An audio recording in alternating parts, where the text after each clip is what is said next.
Welcome to news అడ్డా ఫటాఫట్. బాలసాయిబాబు భూముల వ్యవహారంపై తెలంగాణ ప్రభుత్వం వెనక్కి తగ్గింది. ఈ భూముల వ్యవహారంపై ఇప్పటి వరకు తెలంగాణ రాష్ట్ర ప్రభుత్వం కౌంటర్ దాఖలు చేయకపోవడంతో ఈ వాదనలకు మరింత బలం చేకూరుతుంది. శేర్లింగంపల్లి మండలం కొండాపూర్లో సర్వే నెంబర్ 105 నుంచి 108లో బాలసాయిబాబా ట్రస్ట్ పేరుపై 1990లో రిజిస్టర్ అయిన 42 ఎకరాల భూములున్నాయి. ఈ భూములను ట్రస్ట్ పేరున క్రమబద్ధీకరిస్తూ 2005లో అప్పటి ప్రభుత్వం జీవో తీసుకొచ్చింది. ట్రస్ట్ భూముల్లో అభివృద్ధి ఒప్పందానికి అనుమతించేలా ఉత్తర్వులు ఇవ్వాలని కోరుతూ 2013లో మేనేజింగ్ ట్రస్ట్ హైకోర్టును ఆశ్రయించింది. స్విట్జర్లాండ్లోని దావోస్లో జరుగుతున్న వరల్డ్ ఎకనామిక్ ఫోరం 2026 సదస్సులో పెట్టుబడుల లక్ష్యంగా సీఎం రేవంత్ రెడ్డి బృందం పర్యటన కొనసాగుతోంది.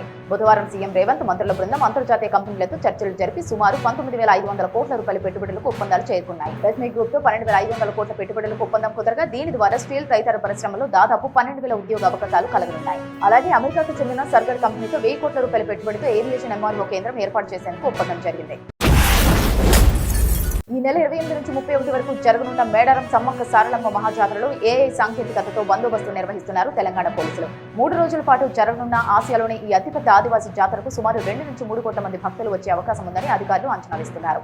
ఎస్పీ సుధీర్ రామ్నాథ్ కేకన్ పర్యవేక్షణలో క్రౌడ్ కంట్రోల్, ట్రాఫిక్ మేనేజ్మెంట్, తప్పిపోయిన వారిని గుర్తించడం, నేరాలను అడ్డుకోవడం కోసం మేడారం 2.0 పేరుతో హైటెక్ భద్రతా వ్యవస్థను అమలు చేస్తున్నారు. ఇందులో టీజీ క్వెస్ట్ అనే ఏఐ డ్రోన్ వ్యవస్థ ప్రధానంగా ఉపయోగిస్తున్నారు.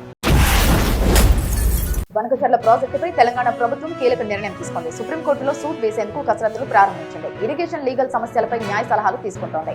డ్రాఫ్ట్ రెడీ అయ్యాక ఏజీతో చర్చించనుంది. అనంతరం సుప్రీంకోర్టులో సూట్ దాఖలు చేయనుంది.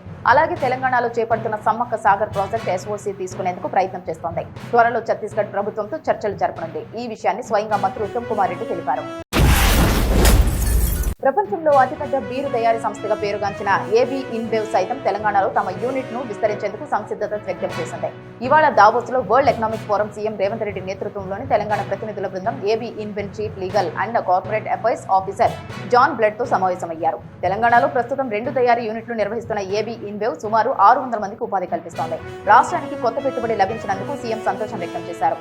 తెలంగాణ రైజింగ్ 2047 విజన్లో భాగంగా 2047 నాటికి రాష్ట్రాన్ని $3 ట్రిలియన్ ఆర్థిక వ్యవస్థగా తీర్చిదిద్దే దిశగా ఆదాయ వృద్ధి, సామర్థ్య నిర్మాణం కీలకమని రేవంత్ రెడ్డి వ్యాఖ్యానించారు. కాగా ఈ కంపెనీ ప్రపంచ వ్యాప్తంగా 50కు పైగా దేశాల్లో సంస్థ కార్యకలాపాలు నిర్వహిస్తోంది. ఇవి ఇప్పటివరకున్న అప్డేట్స్. చూస్తూనే ఉండండి న్యూస్ అడ్డా.